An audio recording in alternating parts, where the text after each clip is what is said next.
Good day everyone, my name is Florence Siregar. My ID number is 200705058. I'm an English literature student at University of Sumatera Utara. In this video, I will explain about the material of sociolinguistic. So in this video, there are three main points that I will talk about material of sociolinguistic. The first one is definition of sociolinguistic, and the second one is the major study of sociolinguistic, and the last one is language variation. So the first point of this material is definition sociolinguistic.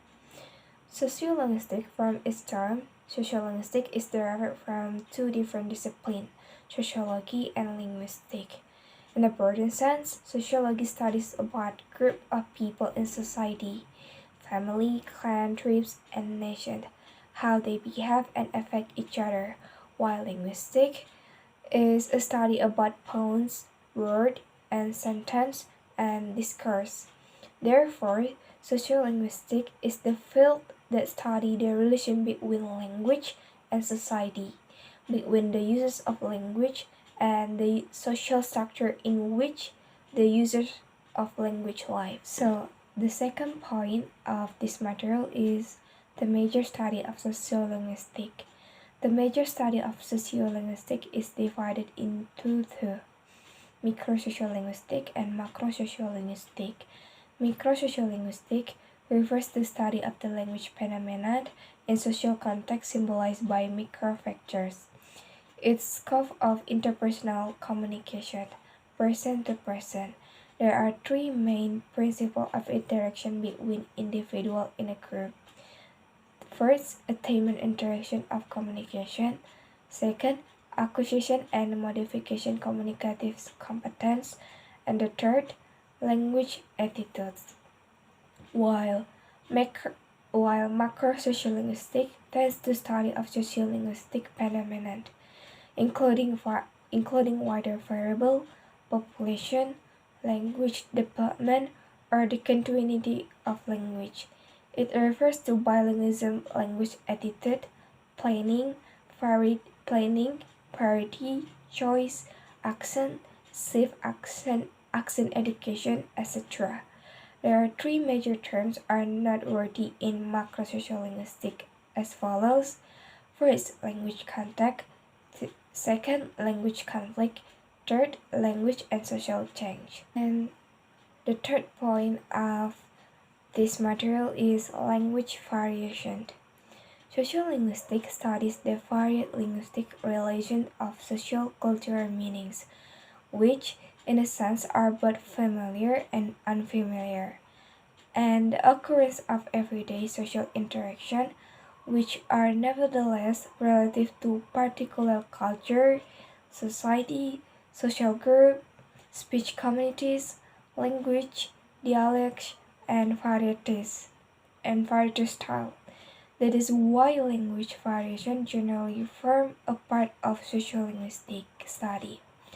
Language can vary not only from one individual to the next, but also from one subsection of speech community.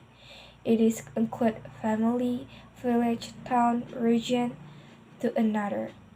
People of different age, sex, social classes, occupation, or cultural groups in the same community will show variation in their speech. Thus, language varies in geographical and social space. Variability in social dimension is called sociolinguistic, and the factor that cause language variation can be summarized in the following manner. First, nature of participant, their relationship.